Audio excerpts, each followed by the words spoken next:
Bonjour, comment ça va? Aujourd'hui, on va méditer et parler aussi à propos de la suivante question. Comment que...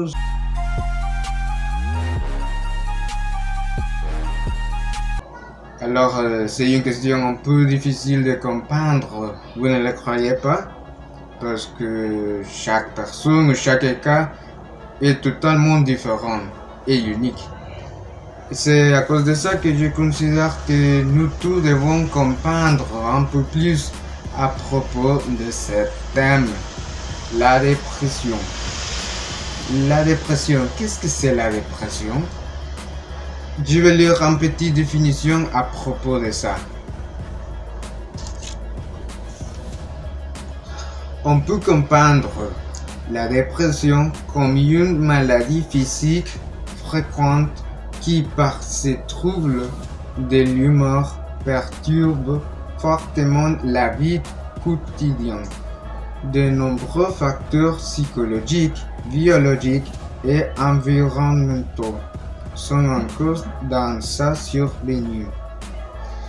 Alors, on dit que la dépression est une maladie qui affecte en grande manière tous les aspects de notre vie. Et bien sûr, notre humeur et aussi la manière dans laquelle nous nous rapportons avec les autres.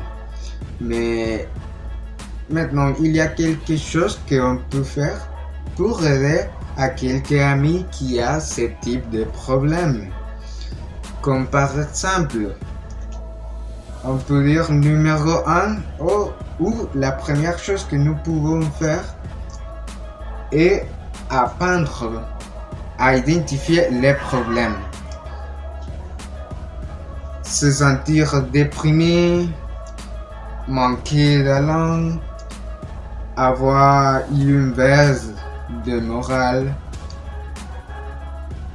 et trouver un mal-être ne sont pas une dépression véritable dans la mesure où ils surviennent en réaction des événements de vie et sont transitoires. Alors il faut être très prudent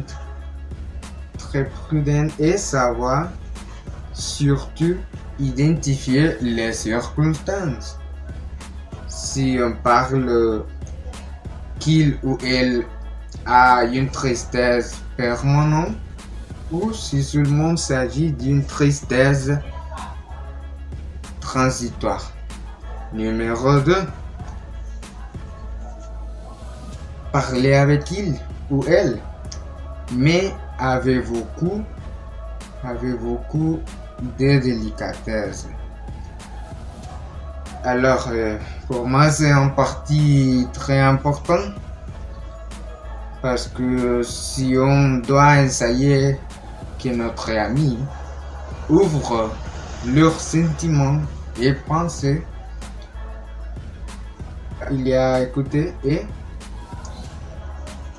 ne la jugez pas. Ne la jugez pas parce que d'autre manière, ça serait impossible. Numéro 3. Ne mettre jamais leurs sentiments en question. Pour comprendre de la meilleure manière à notre ami, on doit être empathique, on doit être sensible. Ne les jugez pas. Vous devez être un support par ton ami ou par ta amie. Numéro 4. Il ne s'agit pas seulement de comprendre et écouter. Il faut qu'actuer. Numéro 4. Coordonner avec les autres. Une fois que vous avez identifié les problèmes, vous pouvez demander à ceux qui forment part du reçu du support par aider et en ensemble construire un environnement plus sécurisé. Numéro 5. Propose des plans sains. Ce point peut être un point d'inflexion dans la vie de la personne si on fait un ensemble, un plan d'activité comme par exemple faire des exercices ou faire d'activités extérieures. Il peut améliorer l'humour. Numéro 6.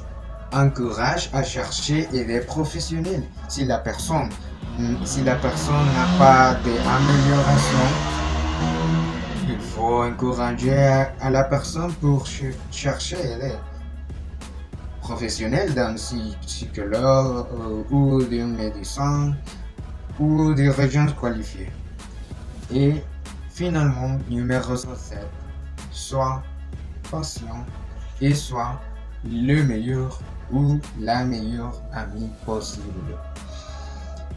Comme tout bon ami, notre responsabilité toujours sera être ici.